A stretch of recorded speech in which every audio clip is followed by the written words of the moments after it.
viendo ya los polisacáridos en este momento, ¿verdad? En esta situación. Entonces, habíamos visto que entre los polisacáridos vemos los polisacáridos homo y hetero. Dentro de los homopolisacáridos están los de reserva y los estructurales. Dentro de los de reserva que estamos viendo, hemos visto ya el almidón y estábamos viendo al glucógeno. Entonces, el glucógeno, les estaba diciendo eso, que se acumula sobre todo en el hígado y el tejido muscular. Estamos repasando un poquito, pero aquí quiero se estaba dictando, mil disculpas. La diferencia entre el glucógeno hepático y el glucógeno muscular, escriban eso por favor, la diferencia entre el glucógeno hepático y el glucógeno muscular no es de tipo estructural, o sea, no hay diferencia estructural. La diferencia no es de tipo estructural, sino que el glucógeno del hígado hepático se utiliza para todas las células del organismo. Se utiliza, pues tiene que estar disponible para todas las células del organismo. Hemos visto, ¿verdad?, que incluso garantiza la homeostasis de la glucosa sanguínea. Garantiza la homeostasis de la glucosa sanguínea.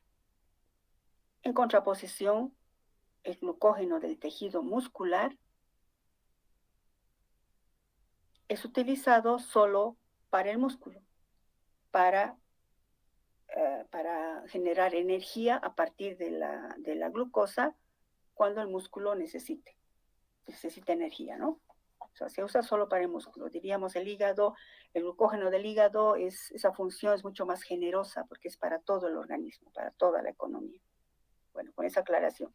Habíamos visto que es un homopolisacárido y que habíamos dicho que hay una cierta analogía estructural entre el glucógeno y la amilopectina. ¿Cuál es esa analogía estructural? El glucógeno es ramificado y la amilopectina también, con diversos fines.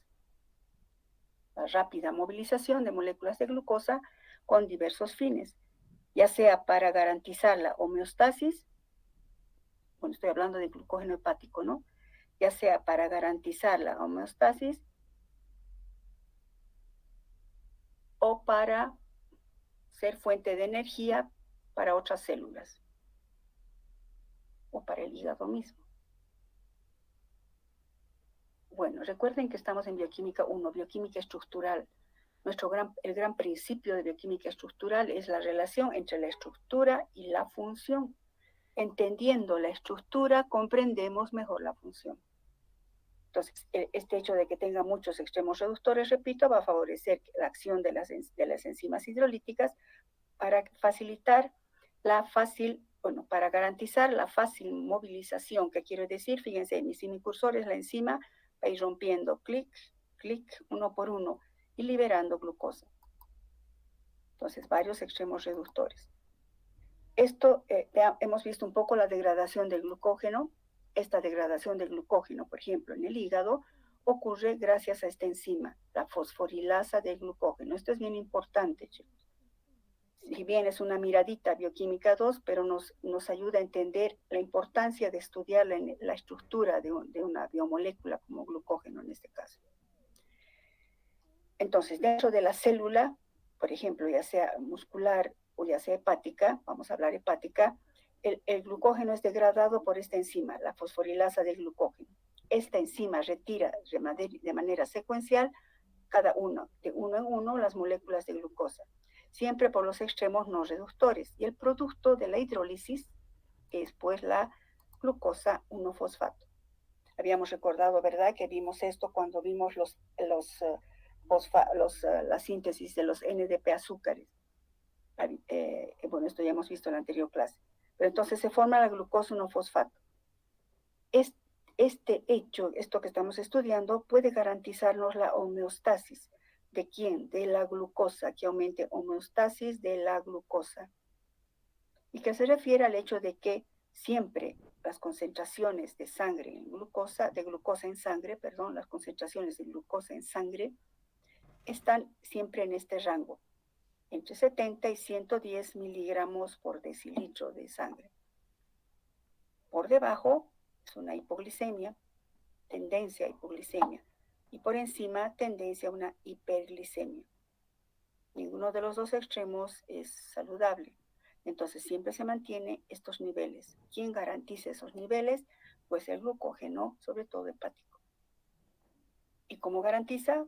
Por la acción de esta enzima, la fosforilasa de glucógeno, que sintetiza, que al romper estos enlaces se forma la glucógeno-fosfato. Ahora, ¿dónde va esta glucógeno-fosfato?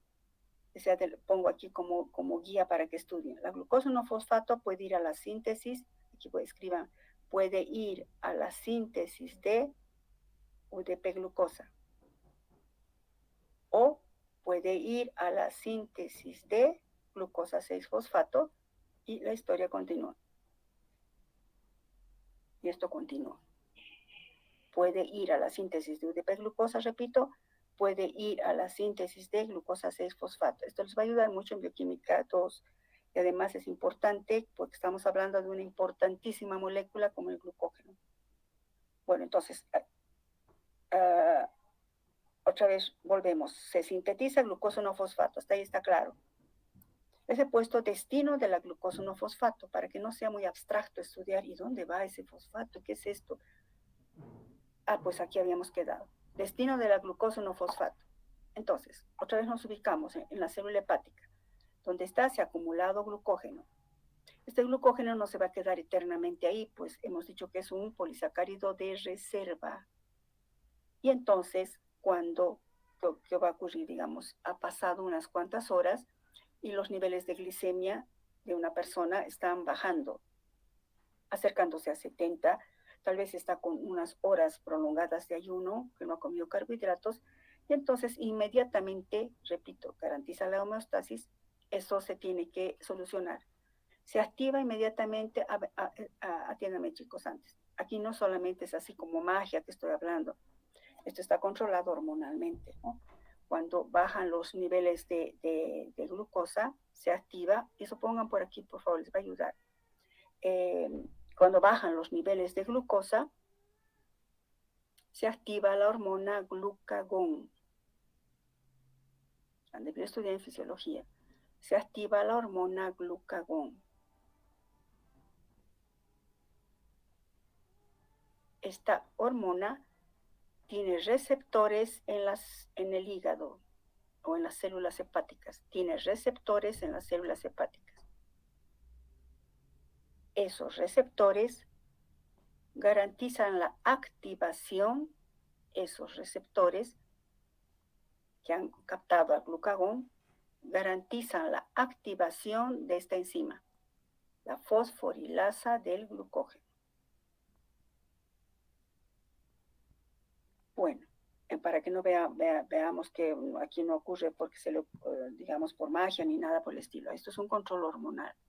Entonces, volvamos a donde estamos. Se activa la fosforilasa del glucógeno y ¿qué hemos dicho? La fosforilasa del glucógeno empieza a cortar por los extremos no reductores al glucógeno. El producto es la glucógeno-fosfato. Ahora, la glucógeno-fosfato, ¿dónde va a ir? ¿Qué va a pasar? Recuerden que nuestro primer problema es que ha bajado los niveles de glucosa en sangre. Veamos qué destinos puede tener la glucógeno-fosfato. La glucógeno-fosfato puede transformarse en glucosa 6-fosfato. ¿Cómo?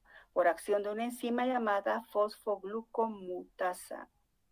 Como su nombre indica, mutasa cambia la posición del fosfato en carbono 1 a la posición 6. Eso lo hace una enzima, la fosfoglucomutasa.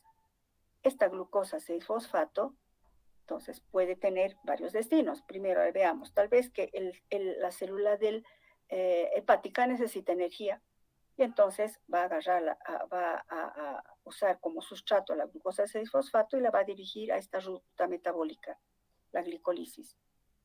Esta es una típica e importantísima ruta metabólica que está presente en todas las células que degradan la glucosa para sintetizar ATP. La glicolisis es una ruta metabólica que degrada la glucosa para sintetizar ATP. Pero si esa no es la razón, no es que la célula hepática necesita ATP o energía, sino que, volvamos al caso que ha pasado, han bajado los niveles de sangre. Entonces, el destino de la glucosa 6-fosfato no va a ser entrar a la glicolisis, su destino es otro, porque aquí se ha activado por el glucagón, sigue esta vía, y la glucosa 6-fosfato va a ser degradada, o se activa esta enzima, la glucosa 6-fosfatasa,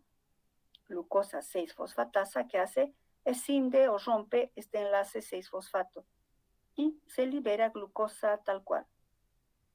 Esta glucosa sale de la célula hepática hasta la sangre y regula la glicemia, es decir, empieza a subir los niveles de glicemia. Recuerdan que estaba un poco tendiente hacia el nivel inferior. Y entonces de esa manera se regula la glicemia. Aquí quiero aprovechar hartas cosas que ya hemos estudiado. Hemos visto, ¿verdad?, cómo se sintetiza la glucosa 1-fosfato por acción de la fosforilasa del glucógeno. En cambio, la glucosa 6-fosfato, fíjense, puede venir por este camino o puede sintetizarse a partir de glucosa más ATP por una glucosinasa, se transforma en glucosa 6-fosfato. Esto sería que un caso diferente, que si la persona ha comido carbohidratos, las células han usado, y el exceso de carbohidratos, como siempre debe estar entre 70 y 110, ese exceso de carbohidratos ingresa al hígado. Y entonces el destino es esto. Esto se forma, o esto ocurre cuando hay un exceso de carbohidratos en la sangre. Y entonces, de cómo entra la glucosa, es la otra historia, por acción de la insulina, ¿no? Bueno, pero entonces, fíjense que estamos hablando eso ya, hablando de glucógeno. Quiero que quede claro eso porque esto es sumamente importante, chicos. Entonces, fíjense, la glucosa 6-fosfato puede venir por esta vía. ¿De dónde ha venido esto? Atravesado, ingresado por mecanismos de transporte también y por acción de la insulina. Y entonces puede formarse glucosa 6-fosfato, puede entrar a la glicolisis, generar ATP. Bueno, pero ahorita estamos en glucógeno. Fíjense, puede intervenir 3 enzimas, las he puesto en rojo: fosforilasa del glucógeno, fosfoglucomutasa y glucosa 6-fosfatasa. Otra cosa que quiero aprovechar aquí. Recuerdan que habíamos dicho que la glucosa 6-fosfato es la forma metabólicamente activa de la glucosa, pero no es la única. También está esta. Pero esta es importantísima. Es la forma metabólicamente activa de la glucosa, que garantiza que entra a la glicolisis o entra a estas otras vías. Se había dicho también que la función de que el hecho de que esté fosforilado favorece el hecho de que la glucosa, si fosforilada, no puede atravesar las membranas celulares. Las membranas celulares son permeables a la glucosa 6, a la glucosa fosfatada. Entonces, es una manera de retener en el interior. Y fíjense lo que sucede. Si la glucosa 6-fosfato, por acción de la glucosa 6-fosfatasa, pierde su fosfato, ahora está como glucosa pura, ahora sí puede atravesar, ya no está fosforilada, sale al torrente sanguíneo y regula la glicemia. Bueno, espero que eso esté claro. Si hay alguna duda, preguntan, chicos. Este es un esquema que van a ver ustedes al año. Metabolismo del glucógeno, que no nos corresponde, pero quiero que vean lo que hemos visto ahora para que quede más claro, mucho más, digamos, contextualizado. Tenemos, por ejemplo, aquí está esta parte, la fosforilasa del glucógeno. Veamos esta parte, que sería la degradación del glucógeno. Entonces tenemos el glucógeno, largas cadenas de este alfa-glucano, por acción de la fosforilasa del glucógeno, que va a pasar, se van rompiendo. Si era de 3, ahora es de 2, nada más está simbolizando, ¿no? De 1 en 1. Producto glucosa no fosfato. Este glucosa no fosfato puede, lo que hemos dicho, su destino puede ir por acción de la fosfoglucomutasa a formar glucosa 6-fosfato, y por acción de la glucosa 6-fosfatasa, glucosa pura y salir a la sangre. O puede formar, si el destino ahora es la síntesis de glucógeno, puede esta glucosa no fosfato unirse con el UTP que hemos estudiado y formar un NDP azúcar, UDP glucosa. Y entonces estaríamos en la biosíntesis del glucógeno. ¿Dónde se biosintetiza? En el hígado y el tejido muscular. Y entonces esa biosíntesis es una condensación sucesiva de residuos de glicosilo al extremo no reductor del fragmento iniciador, gracias a una otra enzima, la sintasa de glucógeno. Y ocurre de manera muy resumida lo que ya hemos visto. Un fragmento iniciador de glucosa, esto subrayen y póngale una flechita aquí, a eso se refiere. Este sería el fragmento iniciador de poliglucosa, una flechita, que cuando reacciona con la UDP glucosa, recuerda, la UDP glucosa es un NDP azúcar que se caracteriza de que activa para que esta glucosa, acabamos de ver cómo se integra en esta otra parte.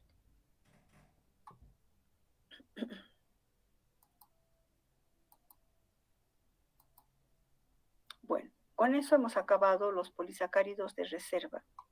Entonces hemos visto al almidón y al glucógeno. Del glucógeno le hemos hecho una miradita bioquímica 2 en cuanto a cómo todas las ecuaciones y reacciones que hemos visto, cómo se integrarían en el metabolismo, dándole una mirada muy superficial, ¿no?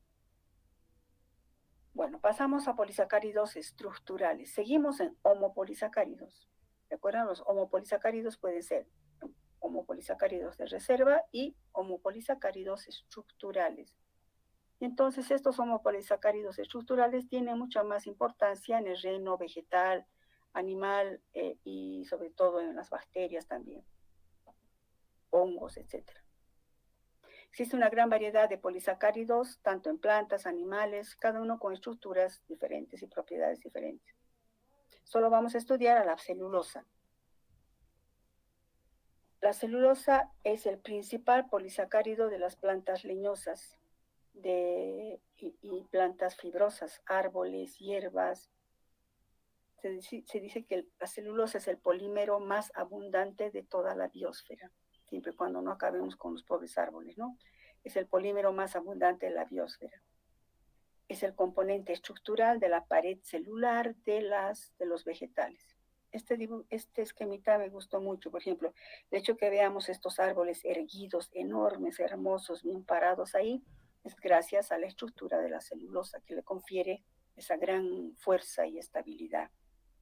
De cómo es la estructura de celulosa, por qué garantiza estos árboles tan erguidos. Si nos fijamos acá, fíjense, un arbolito.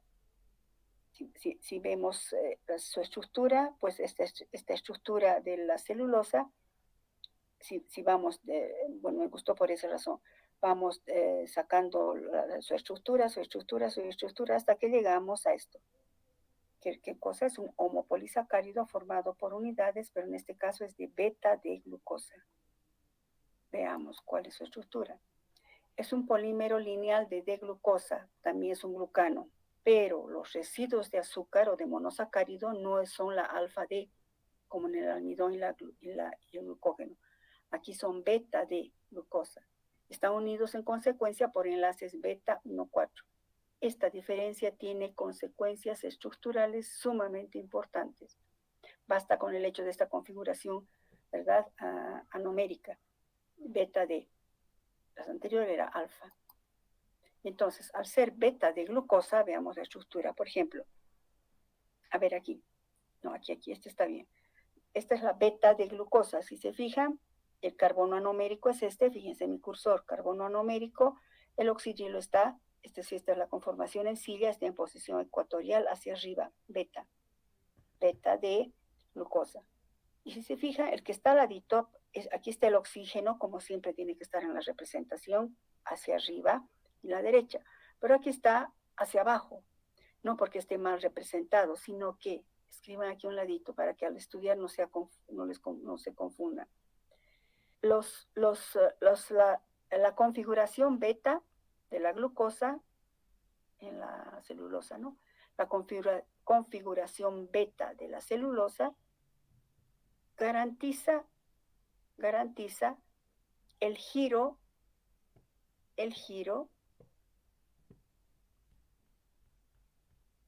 en 180 grados de las moléculas a nivel del enlace oglicosídico.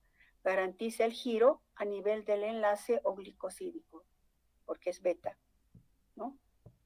De tal manera que la estructura se vuelve totalmente lineal. La estructura es totalmente lineal. ¿Recuerdan la amilosa? Era lineal. ¿Por qué lineal? Porque no era ramificada, pero su estructura secundaria era una hélice, ¿no? Una estructura, digamos, una hélice que se retorcía sobre sí misma. En cambio aquí no es posible eso. Aquí más bien como si fuera una soga. A ver, ¿alguna vez han visto una soga que ustedes la estiran y esta, verdad, tiene su misma dirección por el enrollamiento? Entonces tuérzanlo al otro lado y se vuelve lineal. Pues algo así es esto. Entonces aquí estará con el oxígeno arriba, aquí está abajo, aquí está arriba, aquí está abajo, porque se ha ido torciendo. Y esto hace que se vuelva lineal gracias al número beta que está aquí. Bueno, del monómero beta, ¿no? De la glucosa. ¿Y eso qué ocasiona? Ocasiona que esta línea de celulosa puede interaccionar con otra fibra, diríamos, no línea, fibra. Entonces, esto es una fibra, esto es otra fibra. Póngale fibra, fibra. Esta también está torcida, fíjense así, para volverse lineal. Y entonces, esta fibra interacciona con esta otra fibra mediante ¿qué? Puentes de hidrógeno. Aquí pongan puentes de hidrógeno entre estos oxidrilos. Puentes de hidrógeno, y no solo los que están aquí con rayita. Fíjense cuántos grupos, aquí hay otro grupo oxidrilo que puede interaccionar con este, aquí está otro que puede reaccionar con los pares de electrones de este oxígeno, hay varios, y este con otra fibra, o sea, se va acumulando fibra al lado de otra fibra, al lado de otra fibra. Entonces, ¿qué son estos? Puentes de hidrógeno. Disacárido repetitivo es la beta-celobiosa. ¿Recuerdan la tablita que vimos? La celobiosa es el disacárido de la celulosa. Enlaces beta 1,4. ¿Y qué son estos? Puentes de hidrógeno. Los enlaces de hidrógeno en forma de puente cruzado, fíjense, entre las fibras, dan lugar unas fibras, que a su vez estas fibras se unen con otras fibras, dando lugar a una potente fibra de celulosa.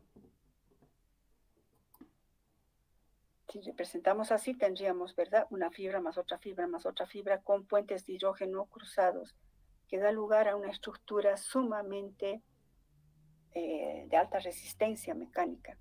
Por eso ponemos aquí la estructura de la celulosa es ideal para su función biológica.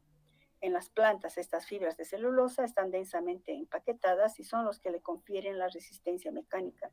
Hasta una simple hierbita, ¿verdad?, queda erguida, bien paradita, es decir, que tiene agua, ¿no? Bien paradita. Los árboles enormes quedan bien parados por esta estructura de la celulosa.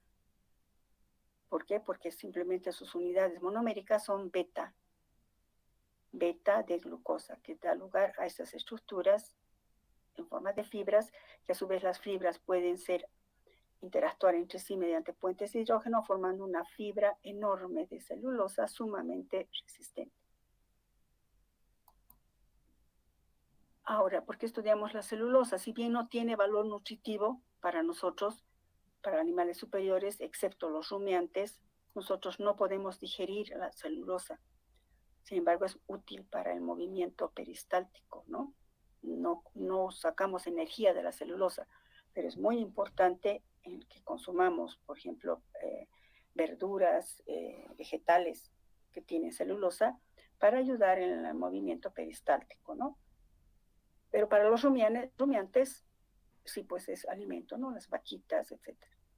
Nuestras secreciones digestivas, tanto de la boca, hemos dicho, ¿verdad?, que en la boca está la alfa-amilasa salival, en el estómago es el pH ácido, en el intestino está el páncreas secreta la amilasa pancreática al intestino, pero no contiene ninguna de estas secreciones digestivas, no contienen celulasa, hablando nosotros.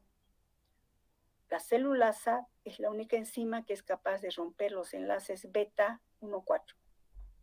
Los alfa 1,4 nosotros sí podemos romper, por eso es digerible el almidón, pero no tenemos esta enzima. Esta enzima es la única que es capaz de romper los enlaces beta 1,4. ¿Quiénes son capaces de degradar la celulosa? Pues insectos, caracoles, hongos, y se llaman organismos celulolíticos, incluso bacterias, ¿no? Nosotros no. Sin embargo, es útil, repito, para favorecer el peristaltismo, la formación de las heces fecales.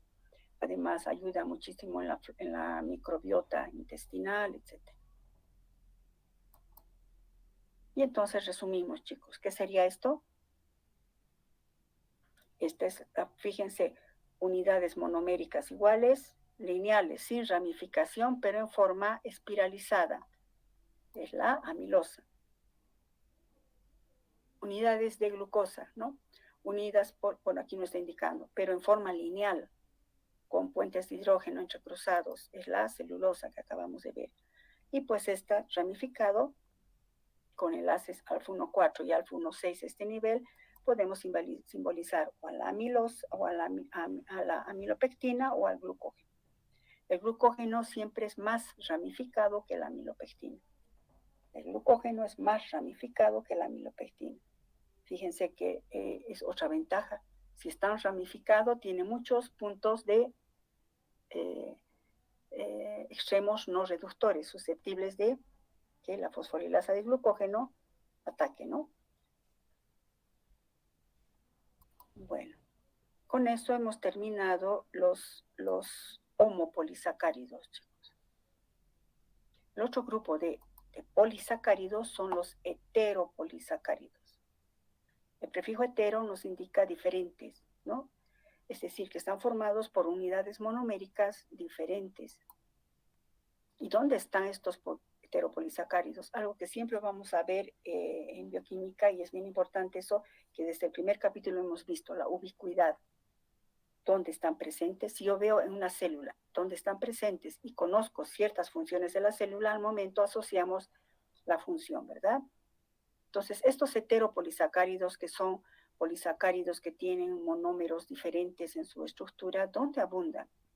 Pues los heteropolisacáridos están presentes en el tejido conectivo. Recuerdan fisiología, el tejido conectivo es un tejido que garantiza la unión de los tejidos, da firmeza a los tejidos, y en su composición el tejido conectivo tiene células, sobre todo los blastos, los fibroblastos, si recuerdan fisiología.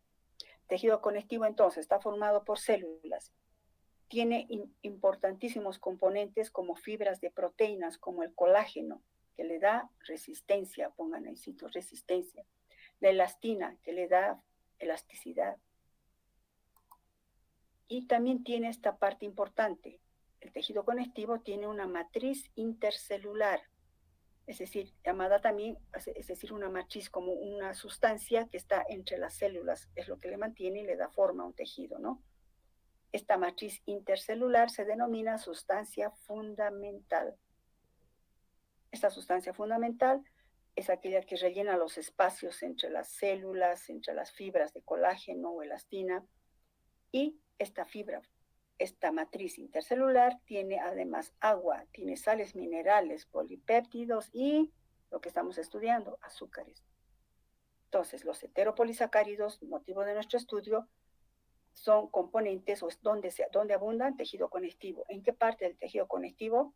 En la matriz intercelular, como componentes químicos de la matriz intercelular o sustancia fundamental. Entonces ya nos ubicamos dónde están los heteropolisacáridos, son componentes del tejido conectivo. ¿A qué nivel? Específicamente a nivel de la matriz intercelular o sustancia fundamental. Existen varios tipos de tejidos conectivos, ¿verdad? Que han ustedes estudiado en fisiología o anatomía. Tenemos el tejido laxo de la piel, el tejido de los ligamentos, el tejido cartilaginoso, los cartílagos, el tejido óseo, la sangre incluso es un tejido conectivo, el tejido adiposo. Y entonces los polisacáridos que constituyen la sustancia fundamental, esos azúcares que acabamos de ver, son principalmente, o se denominan los glucosaminoglicanos. Entonces, estos azúcares que indica aquí, que son heteropolisacáridos, desde el punto de vista de su estructura, se denominan glucosaminoglicanos. Aquí vienen los derivados de amino. Quiero que quede claro eso. ¿Qué son los glucosaminoglicanos? son heteropolisacáridos, que abundan ¿dónde? En la sustancia fundamental. Entonces veamos a los glicosaminoglicanos. Son heteropolisacáridos. Tienen gran importancia en la estructura de los animales vertebrados. Son componentes de la sustancia fundamental del tejido conectivo. ¿Cuáles son esos glicosaminoglicanos que son componentes esenciales del tejido conectivo? Que se encuentran precisamente en la sustancia fundamental del tejido conectivo. Esos, los más importantes, son el ácido hialurónico, los condroitinsulfatos, los queratansulfatos, dermatansulfatos de la piel y la heparina. De estos solo vamos a estudiar al ácido hialurónico y a la heparina, chicos. Condroitinsulfatos están a nivel de las articulaciones, que no es de mucha relevancia, pero para nosotros estos dos, el ácido hialurónico y la heparina, vamos a estudiar. Pero veamos de un modo general otra vez. Son polímeros de unidades repetidas de disacáridos. Hemos dicho primero que son heteropolisacáridos, o sea que no están formados por unidades idénticas, pero se caracterizan por tener disacáridos que se repiten.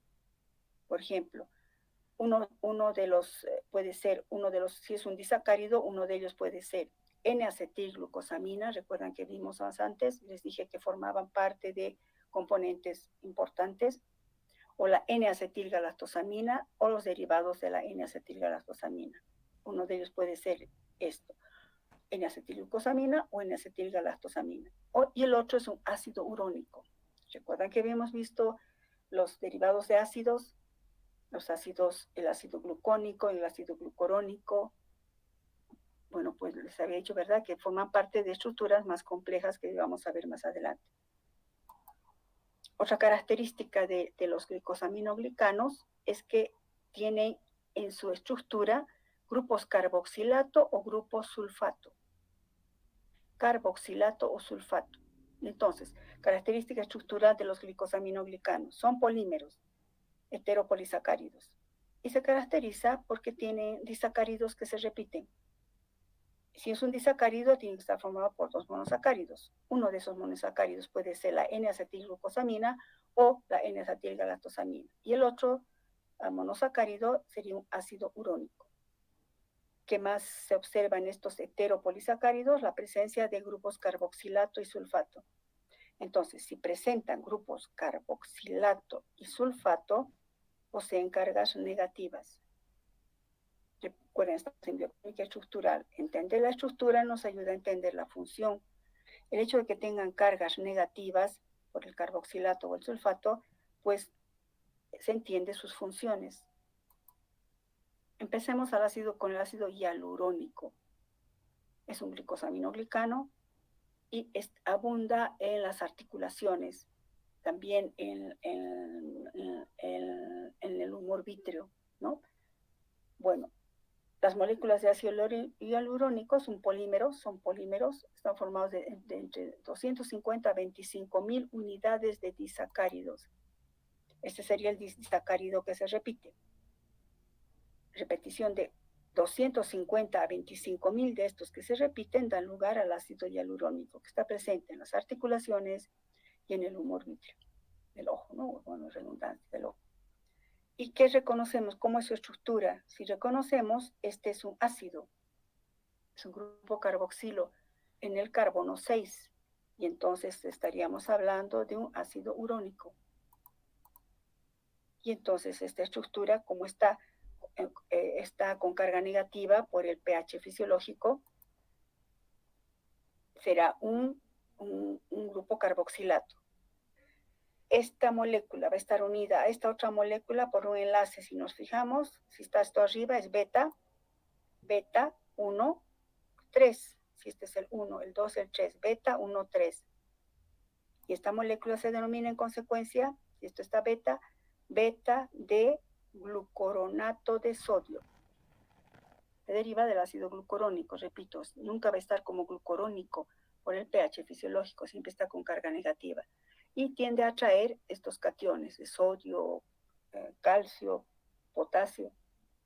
Esta estructura es el beta de glucoronato de sodio, que se une por un enlace beta 1,3 con Fíjense, en este caso, este es un derivado aminado. Aquí está el grupo amino que ha sido acetilado. Entonces será la N-acetil de glucosamina.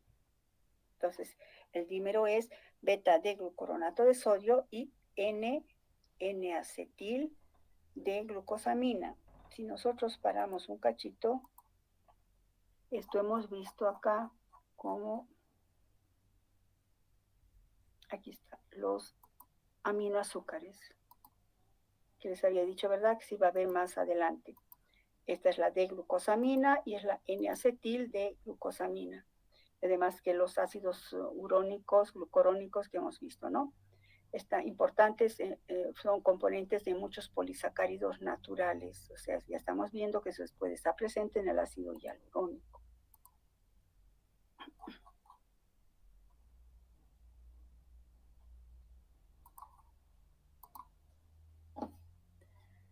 Bueno, entonces, este es el dímero que se va repitiendo. Si vemos, este sería el dímero, y cómo se une este dímero con el otro dímero, pues podemos ver esta estructura. A ver, ¿cómo sería? Este sería beta de glucoronato de sodio, que se une con la N-acetil, pónganle su rayita ahí por favor, N-acetilglucosamina, unidos por enlace beta 1,3. A su vez, este dímero se une con otro dímero igual, pero por un enlace, fíjense, beta 1,4. Por eso se llaman heteropolisacáridos, son más complejos, ¿no? No es la simple unión de glucosa, glucosa, glucosa, glucosa. Y se caracterizan, fíjense, por las cargas negativas, en este caso del ácido hialurónico. Vamos a ver qué importancia tienen estas cargas negativas. Esta estructura está clara, chicos. Si yo les pongo en el examen esta estructura, díganme detalle las características de esta estructura. Este es el beta de glucoronato de sodio. Este es un enlace beta 1,3. ¿Por qué beta? Porque está arriba. Y 1. ¿Y por qué 3? Porque este es el 1, el 2 y el 3 de este, ¿no? Y así. Nunca les voy a pedir de memoria, chicos, examen. Escriba el ácido hialurónico. Nunca va a haber eso. Pero sí, digamos, les digo, indíqueme qué tipo de enlace es este. Ah, este es un enlace, a ver, está arriba, es beta 1, con este que se une, que está aquí con 1, 2, 3, a beta 1, 3. Eso sí tienen que saber. Pero nunca que me escriban de memoria el ácido hialurónico o la heparina, nunca he pedido eso y no me parece tampoco útil. Pero sí que ustedes sepan reconocer qué tipo de enlace es este. Ah, es un enlace oglicosídico porque está entre dos monosacáridos y este está arriba, entonces es beta 1,4. ¿Qué estructura es esta? La N-acetil. Si esta es la glucosa, porque recuerdan que se había dicho que sí tienen que saber de memoria la glucosa, la fructosa y la galactosa. Incluso les puedo decir, si esta es la galactosa, ¿qué molécula es esta? Ah, es la N-acetilglucosamina. D de glucosamina. Eso es casi elemental en bioquímica, que tienen que saber. Si hay alguna duda, me preguntan. Entonces, o sea, tiene una estructura relativamente compleja, aunque si vemos son disacáridos que se repiten, pero que tiene cierta complejidad, tiene. ¿Y por qué tenemos que estudiar qué funciones cumple el ácido hialurónico? Es un importante componente del líquido sinovial que lubrica nuestras articulaciones de rodillas, codos, todas las articulaciones óseas. Es un importantísimo componente del líquido sinovial. Es la sustancia fundamental del tejido conectivo. ¿Y por qué lubrica las articulaciones? Si nos fijamos, hemos dicho, ¿verdad?, que está formado, que en su estructura tiene grupos carboxilatos. Los grupos carboxilato, junto con los cationes que se unen, tienen una actividad de tipo, atraen moléculas de agua. Entonces, si nos fijamos, busqué una imagen, esta es una imagen, obviamente no es real, es una representación, pero muy bonita de la función del ácido hialurónico. Sería esta parte del tejido conectivo. Fíjense, esto como tuberías aquí, como fibras resistentes, el colágeno es una proteína sumamente resistente que vamos a estudiar cuando veamos proteínas. Esto como redes que ven acá, ¿verdad? Fíjense como redes, ese es el ácido hialurónico. Está formado por entre 25 a 25,000 disacáridos y que fíjense está como una red extendida. Escriban aquí un ladito, por favor. Gracias a las cargas negativas de los grupos carboxilato, gracias a las cargas negativas de los grupos carboxilato y la presencia de cationes,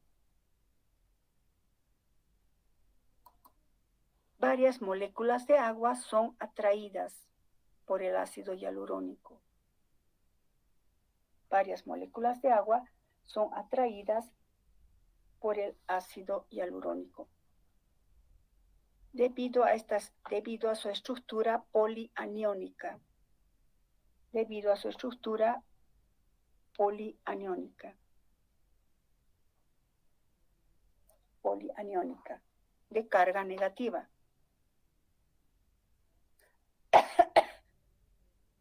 Que hace que se repelan las cadenas. Negativo y negativo se repelen. Que hace que se repelan las cadenas. Y atraen moléculas de agua. Atrayendo moléculas de agua. Eso confiere turgencia a los tejidos. La turgencia es no arrugado, ¿no? Turgencia. Le confiere turgencia a los tejidos. Eso. Además, otra función, constituyen una barrera. Fíjense, es como una red. Constituyen una barrera que impide la difusión de ciertas bacterias. Es como una defensa. Impide la difusión de ciertas bacterias. Entonces, fíjense, su estructura hace que cumpla una función importantísima. El hecho de que sean largas cadenas con cargas negativas, o sea, cadenas polianiónicas. Carga negativa y negativa se repelen, se abre como una red. A su vez captan moléculas de agua y entonces le da turgencia al tejido. Por esa razón han debido escuchar, ¿verdad? Para combatir las arrugas hay inyecciones de ácido hialurónico, colágeno, que se colocan en vez del Botox que antiguamente usaban, que es un tóxico que hace que la piel se estire y parezcan mucho más jóvenes, pero a veces se les pasa y se deforma su cara. Pues ahora se colocan ácido hialurónico para objeto de disminuir las arrugas y crear esa turgencia. No solo eso, también se añade en las articulaciones, etcétera, etcétera.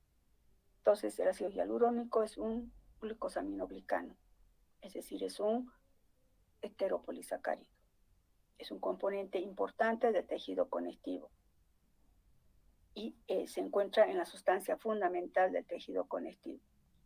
Su principal función, lubricar articulaciones y dar turgencia a los tejidos. ¿Por qué? Por lo que hemos explicado.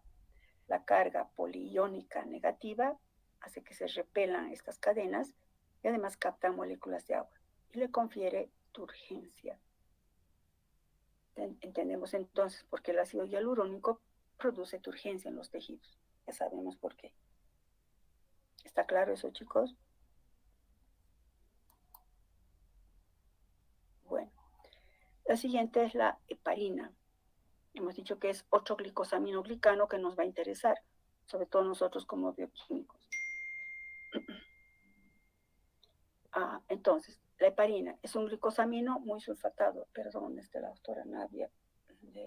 Perdón, chicos, de la facultad. Un minutito, mil disculpas.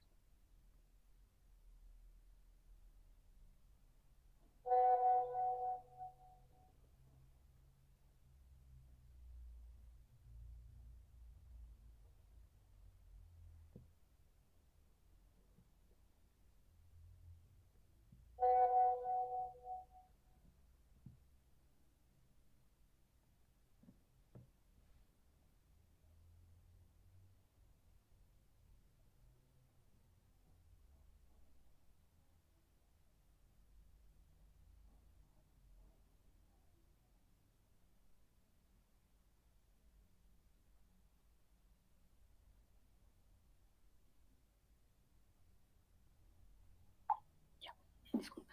La heparina, entonces, es otro glicosaminoglicano, pero no es un componente, subrayen, no es componente del tejido conectivo. Por eso en esto, si se han fijado acá, he colocado un poquito separadito.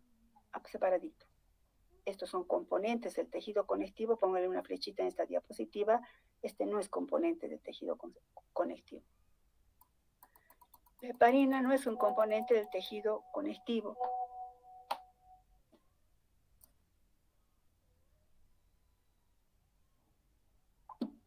Oh, perdón, chicos, me están ya comunicando entrega de certificados.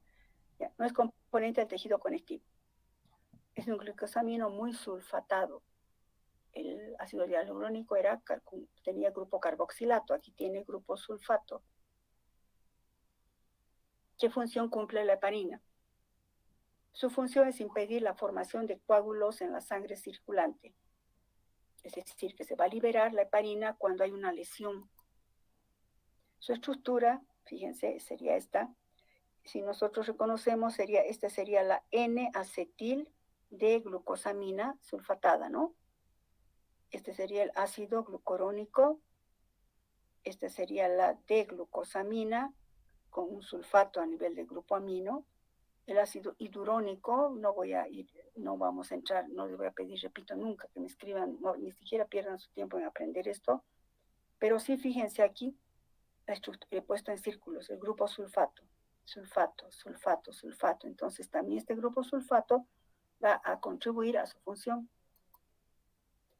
Y su estructura de glucosamina, Perdón. No podemos hablar mucho sobre esto porque esto van a estudiar ustedes cuando estudien hematología. La heparina, primero pongan acá para que no quede así tan vacío. La heparina es un glicosamino muy sulfatado, pongan aquí. Se libera a partir de los mastocitos, donde yo estudié en fisiología, anatomía, se libera a partir de los mastocitos que se encuentran en el tejido vascular, o sea, arterias, venas, mastocitos que se liberan a partir, la heparina se libera a partir de los mastocitos generan o producen heparina, y cuando hay una lesión se libera heparina. Sobre todo se utiliza cuando se hacen cirugías, chicos, para impedir la coagulación de la sangre. Impide la formación de coágulos. Por ejemplo, cuando hay una lesión, obviamente se desencadena toda una cascada de coagulación. Nos hacemos una herida y al poco tiempo, si atendemos o no, igual se cierra, ¿verdad? Se forma como una costra. Se forma un coagulito ahí para impedir que siga perdiéndose sangre. Pero esos coágulos no pueden quedarse ni formándose indefinidamente, porque los coágulos que se forman pueden migrar al cerebro o al pulmón y producir trombosis. Entonces, inmediatamente nuestro organismo, fíjense, solamente cuando hablamos de nuestro organismo, más adelante cuando estudiamos biomoléculas también más complejas, siempre yo digo, no me canso de decir, grande la creación de Dios, es increíble cómo es la regulación de nuestro cuerpo, cómo se regula, eso no puede ser azar, ¿no? Bueno, pero la heparina entonces se produce cuando hay un corte. Se produce la coagulación, pero esa coagulación no es indefinidamente porque se podrían producir trombos. La heparina va y evita que se formen trombos y ahí nomás para y todo se resuelve. Bueno, es un glucosaminoglicano. Mucho no podemos hablar de esto, chicos, eso se habla sobre todo en hematología. Y vamos a entrar a las glicoproteínas. Antes de entrar a glicoproteínas, vamos a quedar acá, chicos. Quiero que para la siguiente clase vengan repasando los grupos sanguíneos, para que esto sea mucho más productivo. Repito, vengan repasando, donde yo estudié fisiología, ¿verdad? Los grupos sanguíneos. ¿Cuántos grupos sanguíneos hay? Yo sé que lo han debido llevar a nivel estructural. Aquí vamos a ver un poco su estructura. No un poco, vamos a ver su estructura. Pero para entender mejor, quiero que repasen, vengan repasando los grupos sanguíneos, clasificación de los grupos sanguíneos, receptores, dadores, etcétera. Para la siguiente clase vamos a quedar acá. ¿Alguna pregunta hasta acá, chicos? A ver, espera un cachito, alguien está preguntando. ¿Quién? Rocío, dime. Buenas tardes, doctora. Sobre el tema avanzado, no, doctora, pero quería consultarle sobre mañana el laboratorio que nos ha pedido leche de soya. y teníamos la duda si perdón, puede ser. Rocío, dame un minutito entonces. Si no hay preguntas, pararé la grabación ya. Dame un minuto. Ya, doctora, no se preocupe. Un minuto, Rocío.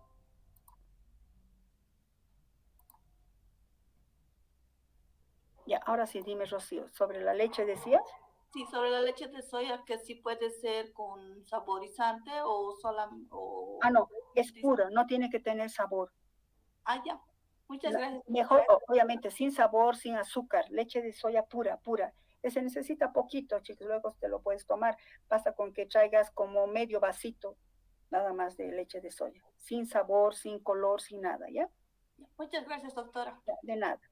Listo, chicos, si no hay otra pregunta, siempre les digo, si no hay preguntas ahorita, la siguiente clase, mi esperanza queda abierta siempre que hagan preguntas. Bueno, chicos, siempre repasen, por favor, porque va pasando el tiempo y se acumula. Si repasan para la anterior clase, ellos siempre recuerdan, hago un pequeño repasito y continuamos. Eso les ayudaría a reforzar para que, digamos, aprendan mejor, ¿ya? No solo para que saquen notas buenas, sino para que aprendan. Bueno, chicos, entonces, si no hay preguntas, dejo de presentar esto.